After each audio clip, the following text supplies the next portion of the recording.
Maraming salamat po, Mr. President. Mr. President, kamakailan lamang po ay merong isang tao na naging controversial dahil sa kanyang ginawang pagtestigo dito sa Blue Ribbon Committee. Ang pangalan niya po ay Orly Gutesa. Si Orly Gutesa po, kagaya po ng nalalaman na ng marami, kung hindi man lahat, he testified before the Blue Ribbon Committee and he was the only one who was able to connect the dots between Saldico and Martin Romualdez. He chose to present himself before the committee, took his oath, and he allowed himself to be interpellated by the members of the Blue Ribbon Committee. This representation thought that that was the thing to be done. Pagkatapos po noon, Mr. President, yung mga tao na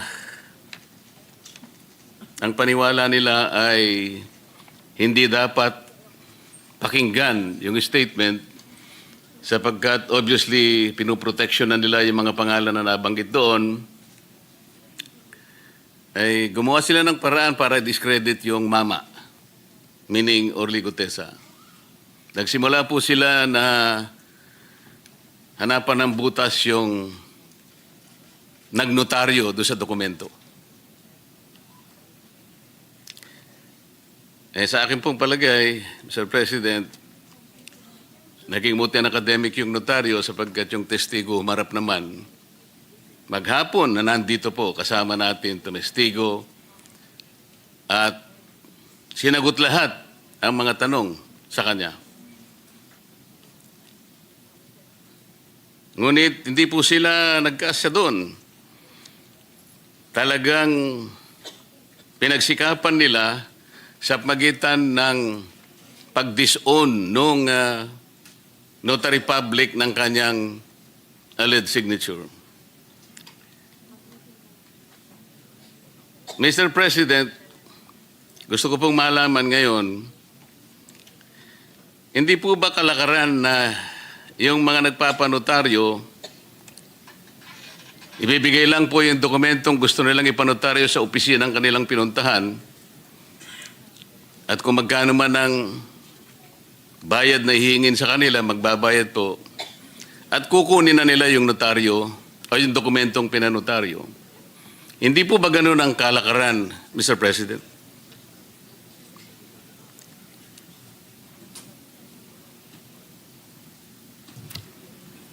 That is correct, Mr. President.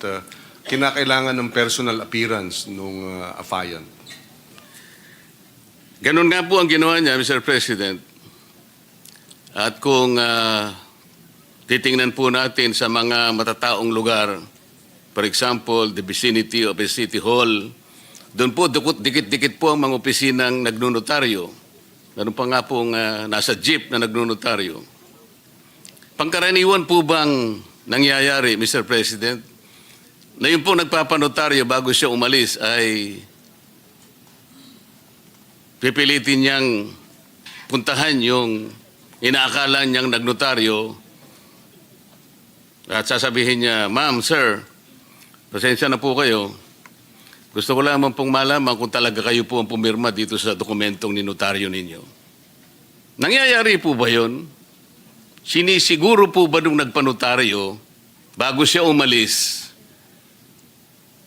na yung inaakala niyang nagnotaryo sa kanyang dokumento ay siya nga? At nire-require po ba niya na talagang patunayan ng nagnotaryo na pirma niya nga talaga yung nasa dokumento?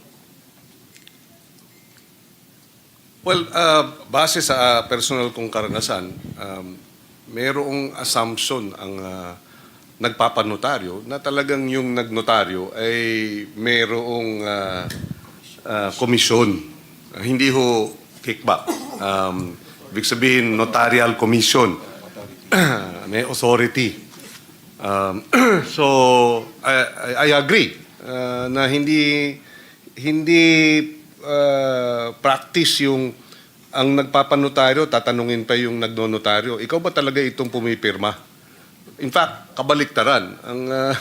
Ang notaryo nagtatanong dun sa pipirma, ikaw ba talaga ito dahil kailangan mong humarap sa akin? Salamat po sa inyong kasagutan. Totoo po yun, lalong-lalo na po kung yung dokumentong sinasabi nila na pinalsipika ay meron naman pong notarial details. Ang ibig sabihin po, merong stampad na ginamit na kung saan po sinusulatan yung mga detalye ng notaryo at meron pa pong parte doon na kung saan ay ilalagay mo yung numero ng dokumento, yung pahina, pati po yung bilang ng Book of Registry. Yung pong dokumento ni Gutesa, Mr. President, pag sinalat mo po, meron po kasi akong kopya. Meron pong dry seal. Ang ibig po bang sabihin, Mr. President, si Gutesa, kinakailangan pa niyang maghanap o mag-imbento ng stampad para sa notarial details at saka yung lugar ng opisina na kung saan i-stamp mo doon. Manghihiram o magnanakaw kaya siya ng isang dry seal? Paano gagawin ng isang ordinaryong taong pumunta sa isang notarial office na hanapin lahat ito? Saan niya kukunin yung notarial number? Saan niya kukunin yung book number, yung page number? Ano po ang mapapala ng isang nagpapanotaryo kung pepekehin niya yung notaryo? Sir President,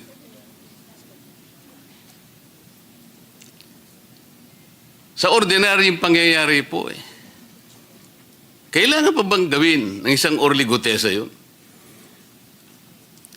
Yung ipeke niya yung... O paano niyang gagawin? Anong capacity ng isang ordinaryong tao na hanapin lahat yun? Sa konting oras na natitira sa kanya dahil kinabukasan kailangan makarating siya rito para personal siyang tetestigo. Ano po ang mapapala, Mr. President, ni Orly Gutesa kung ang kukunin niyang notaryo ay peke? Well, bilang abogado, if I may be allowed,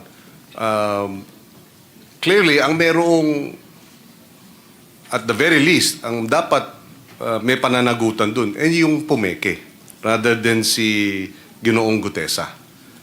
In good faith, the way I see it, no, I could be mistaken dahil hindi naman natin nakausap personal si Mr. Gutesa. So this is really more speculative. In good faith, pumasok siya ron. Sinabi, magpapanotaryo, pinirmahan ni Ginoong Gutesa. At yun na nga, may stamp, may signature, may date, etc. So, kung merong may pananagutan dun, yung nameke. Kung totoo nga ang peke. At base ata sa findings ng executive judge ng RTC Branch 18 ay yung signature nga nung Espera ay falsified. So yung nag-falsify nung signature, yan, may pananagutan po. Salamat po sa inyong sagot, Mr. President. Pangkaraniwan po kasi, sa haba at sa dami ng mga nagnunotaryo, hindi naman po talaga yung abogado o abogada ang pumipirma. Karaniwan po, meron silang staff, meron silang secretary, na sila lang ang pumipirma para sa kanilang principal.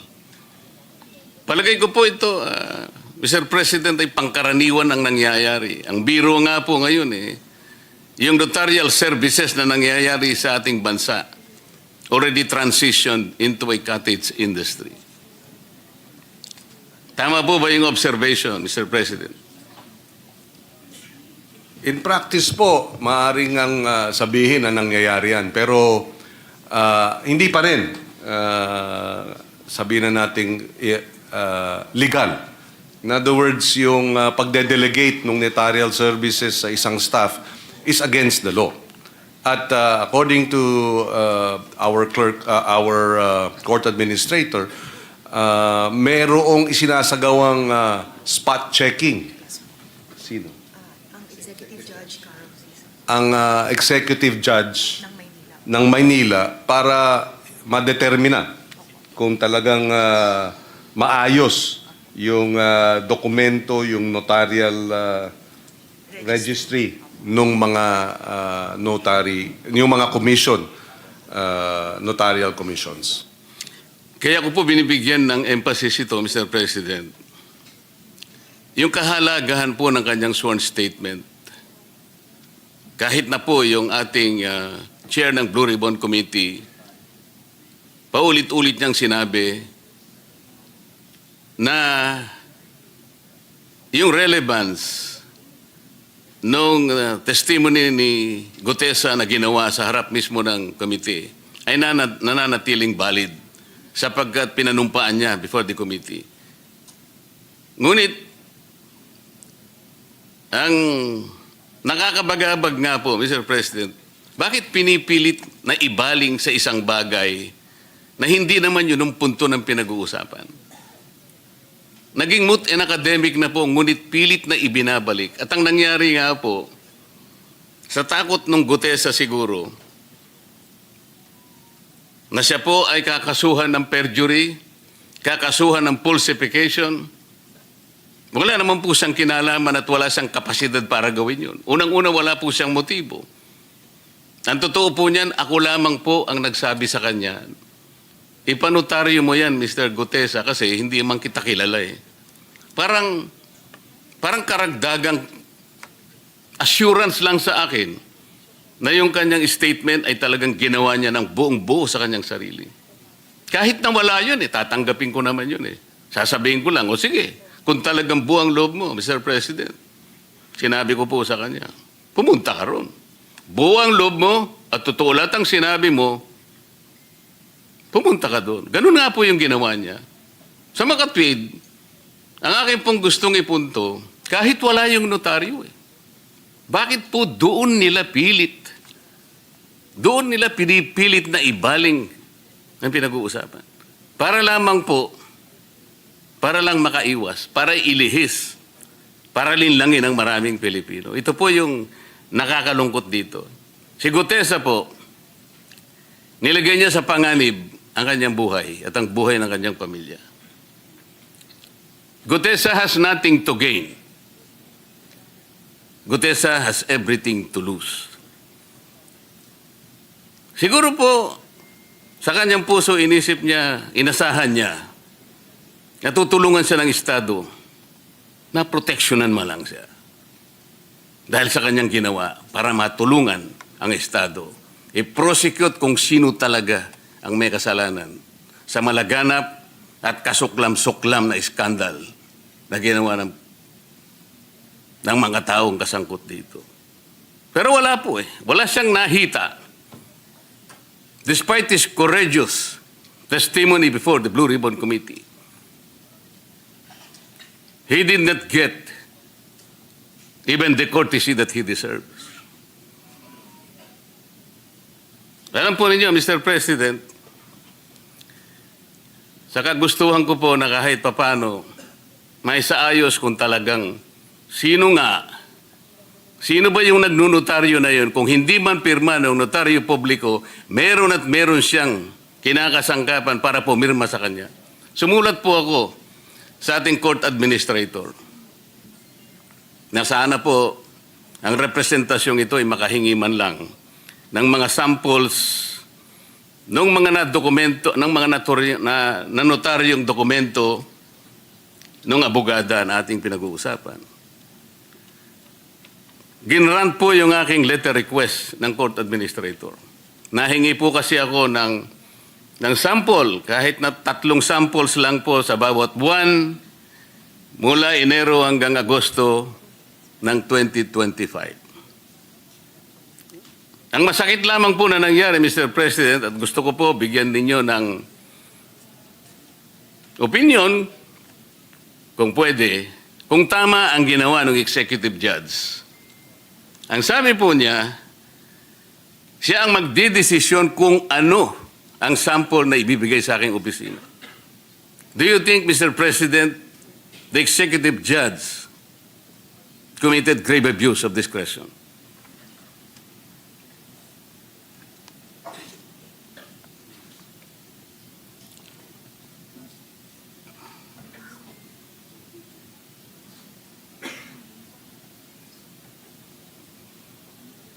Yes. According to the court administrator, the executive judge submitted 3 samples, Sample documents. and therefore they deem it as a compliance. Now, if additional documents may be requested, then the court administrator is willing to likewise allow such access to these Subject to the documents. rule on data privacy. Yes, subject to the rule on data privacy.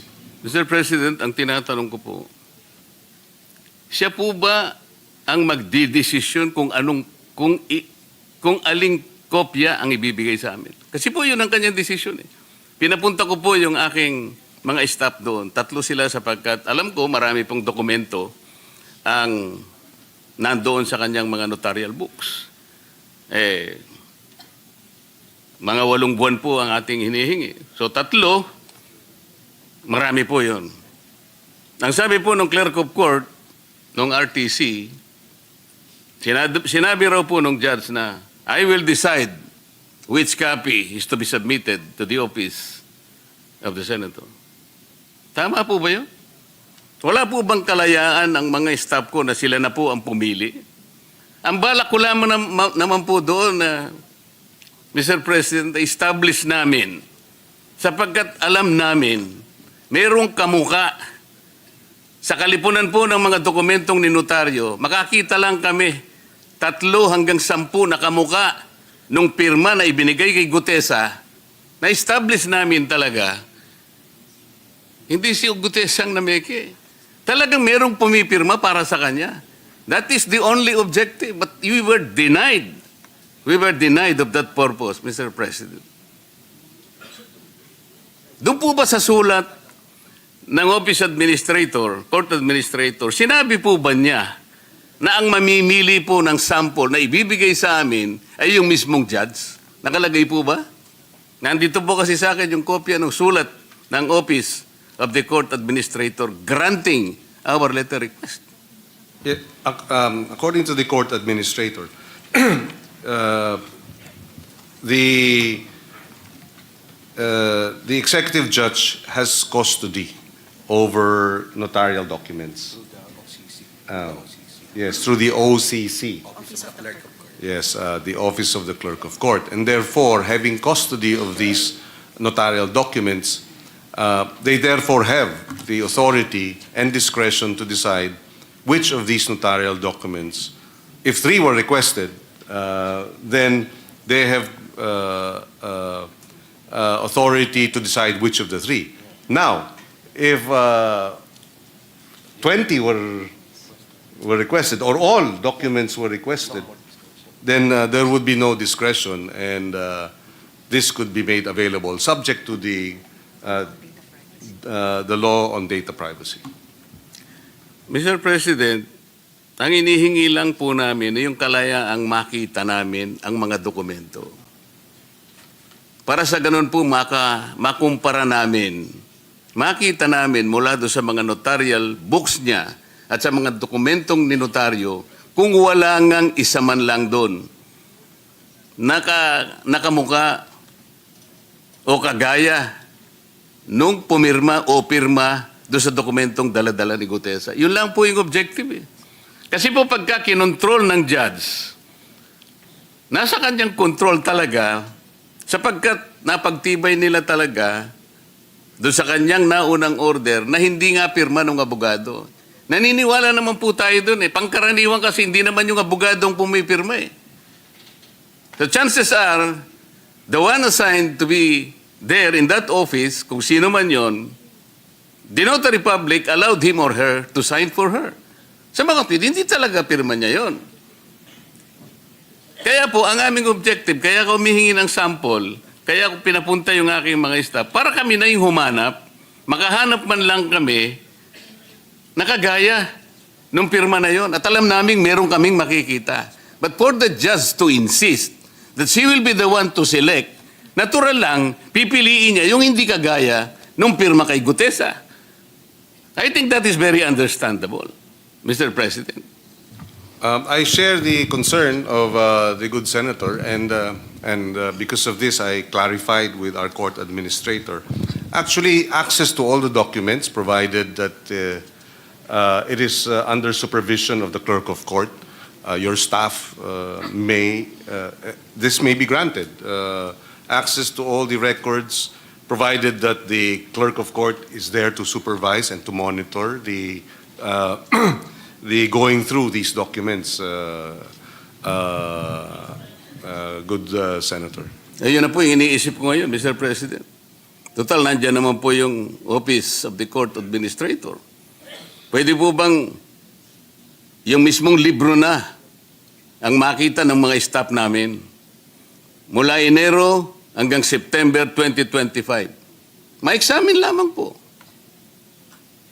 Yes, according to the court administrator, with proper coordination, access to these documents can be granted, provided that it is under the supervision of the clerk of court And the executive. and the executive judge. In other words, ilalapag dyan yung mga dokumento, yung notarial book, nariyan si executive judge, nandan ang inyong staff, nandyan yung clerk of court, at pwede pong busisiin itong mga, at i-inspect itong mga libro na ito. Yun po kasi, Mr. President, ang pinakiusap namin para madali lang at makatulong din naman kami dahil marami namang gawain ng RTC. Nandun po yung 3 staff ko, nakabantay yung clerk of court, titingnan lamang po. And according to the court of administrator, they will allow such access. Siguro nag-iingat lang yung executive judge at she confined the inspection to the, as requested, 3 documents. But having said that, the court administrator now is saying that yes, access to all these records can be made available upon the request, provided that the executive judge and the clerk of court is there as your staff go through the books and subject to the Data Privacy Act. So, Mr. President, salamat po ron. Pwede po ba naming i-assume ngayon na kahit bukas, kahit na wala po kaming sulat na po sa Office of the Court Administrator, siguro po kayo na ang magno-notify sa kanila na bukas po ay pupunta po yung mga staff namin. Para ganun ang gawin natin. Kahit daw po mamaya, basta office hours, pwede na daw po. Bukas na po, nakakahiya naman po at nagmamadali tayong masyado. Bukas na po siguro, pinakamaganda na po yun. Just that there is coordination with the court. Opo, sana wag naman nilang itago sapagkat baka pag tinago po nila, magkakaroon po tayo ng malaking problema. Ang ina-assure po tayo ng court administrator na hindi naman daw po dahil naroon lang daw po yun. Salamat po, Mr. President. Maraming salamat. Ito po yung excerpt kasi ng resolution po ng executive judge. Kaya nakakapagbigay po ng iba yung pagdududa sa representasyong ito. Ang pinag-uusapan lang po ron. Ang core issue lamang po whether or not pirma niya yun o hindi. At kung kinakailangan maproteksyonan yung integridad ng notarial service. Pero nagpakahaba-haba po yung yung executive judge. To reiterate, sabi niya po, in view of the fact that the sinumpaang salaysay contains spurious notarial details, assuming na mayroon pong kakayahan si Gutesa na siya po ay mag-i-stamp ng ganun, and a forged notary signature, and further considering that the said affidavit was presented during the Blue Ribbon public hearing, this office finds that its presenter, Mr. Gutesa, and all persons who made use of said documents not only introduced the forged and notarized inumpang salaysay, but also actively participated in its falsification. Sana naman po kayo nakakitang order na gano'n? Ako po yung nagpresente. So ako pa pala ngayon ay masasangkot sa falsification dahil sa aking paniwalang totoong sinasabi ng mama na ito, pumunta ka roon kung buwang loob mo, pero panutaryo mo yan, dagdag na kumpiyansa para sa akin. Ako pang nalintikan, Mr. President. Sabi pa po niya, the above-mentioned statement is an excerpt from the resolution, and ito po pala, pasensya na po. Succinctly, it is an established rule, well buttressed upon reason, that in the absence of a satisfactory explanation when a person has in his possession or control a falsified document and who makes use of the same, the presumption of inference is justified that such person is the forger or the one who caused the forgery and therefore is therefore guilty of falsification. Mr. President, the above statement is an excerpt from the resolution of RTC Manila Executive Judge Carolina Icasiano Sison. The resolution further states that aside from Mr. Gutesa, sabi po niya, all persons who made use of said documents not only introduced the forged and notarized sinumpang salaysay, but also actively participated in its falsification. Yung sinabi ko po kanina. Did the judge abuse her discretion?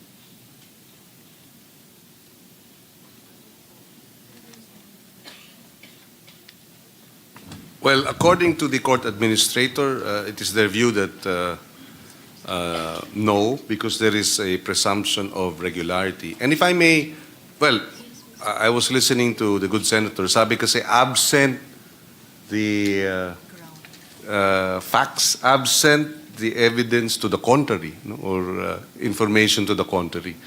Mukhang based on your explanation now and your narration, mukhang may absent nga dun sa information na which led to that ruling. That is my personal opinion as a lawyer. But according to the court administrator, because there is a presumption of regularity, then there was no abuse of discretion. Saan po ibinase yung presumption of regularity, Mr. President? All persons who made use of said documents do not only introduce the forged and unauthorized sinumpang salaysay, but also actively participated in its falsification. Tinawag ba niya ako doon o yung mga taong nag-present ng document na yon? Wala po. Ang totoo po niyan, this representation requested a copy of her resolution. Hindi po niya ako binigyan. Ang sinabi po niya, you are not party to the case. Who is party to the case, Mr. President? Ang sabi pa po niya, she gave a copy to the Blue Ribbon Committee. So this representation, nagpakuha po, nag-request sa Blue Ribbon Committee. Sabi ng Blue Ribbon Committee, we have no copy of that resolution. So sino po binigyan niya? Regular po ba yun? Where is the presumption of regularity here? Sabi niya, hindi ako party. Hindi ko naman sinabing party po ako, but party po ako ng Blue Ribbon Committee. And I am a senator of the Republic.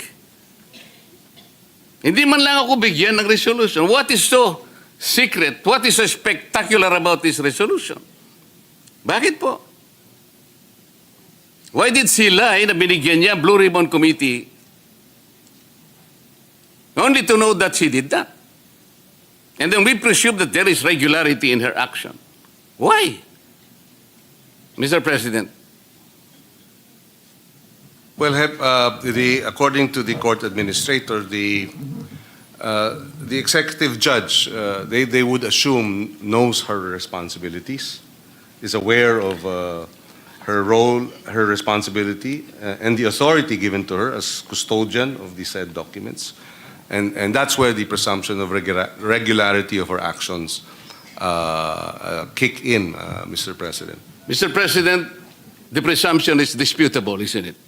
Definitely, it's just a presumption. We are disputing the presumption, Mr. President. Napakarami ko pong sinabi. We were only asking for samples within which to compare the signature in Gutesa's document. Siya pa ang mag-select until we were given now the right to examine all this. We requested for a resolution, a copy of a resolution. Ayaw po niya akong bigyan because I am not a party to. Who is the party? I check with the intermediary of Gutesa.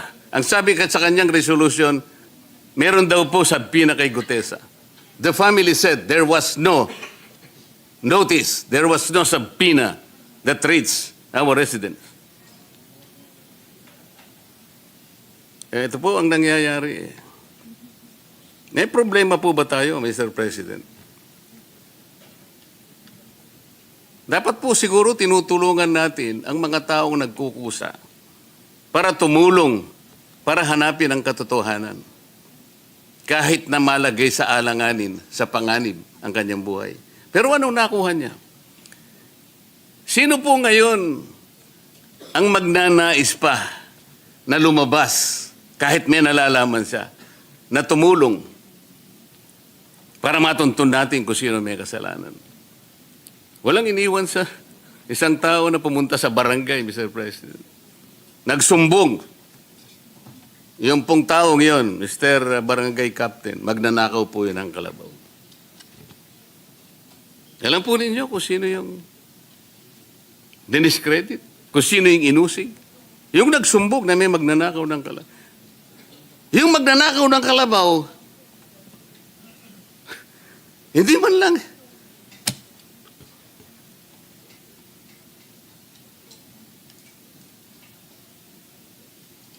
Mr. President, I share the frustration of Senator Marcoleta. I remember the case of the ZTE-NBN, wherein the whistleblower ended up being the one convicted. Yes, this is most unfortunate when instances wherein those who are who wish to testify or witnesses suffer such a unfortunate situation. Mr. President, the Supreme Court, time and again, has admonished notaries who fully entrusted the notarization process to their office secretaries, like what happened here, and has even deemed it as gross negligence on their part, as in the case of Castelo versus Ching, AC number 11165, February 6, 2017. Ang sabi po ng Korte Suprema ay ganito: gross negligence on the part of a notary public encompasses the failure to observe any of the requirements of a notarial act under the 2004 rules of notarial service, notarial practice, which would result in putting the rights of a person to his liberty or property in jeopardy. This includes, among others, failing to require the presence of the signatories to a notarial instrument and ascertaining their identities through competent evidence thereof, and allowing knowingly or unknowingly people other than notary public himself to sign notarial documents, affix the notarial seal therein, and make entries in the notarial register. This is what exactly happened. This notary public allowed their signature to be signed by others.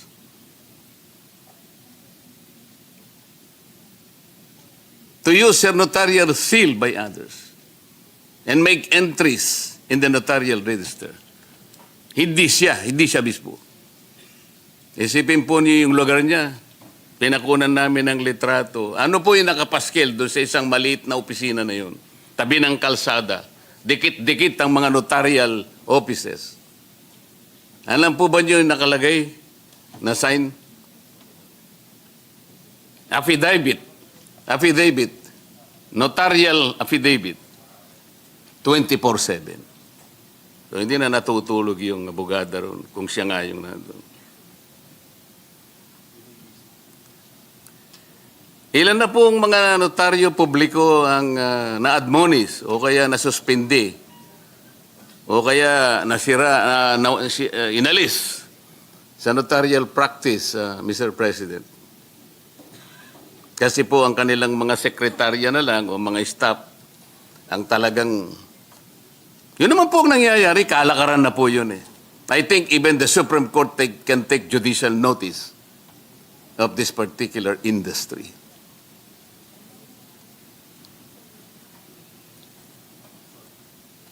Our apologies, good Senator. I was just clarifying a matter regarding whether or not Attorney Espera Opo. did delegate. Of course, that is a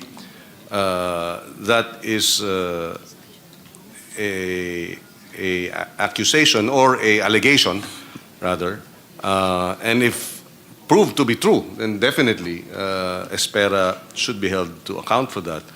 And therefore, perhaps one's route should be to ask to have Attorney Espera, the notarial, the notary public, to explain whether or not she in fact did that. Of course, Kasi po, Mr. President, yung ninotaryohan na kontrata ng PESA, ganun din po yung pirma.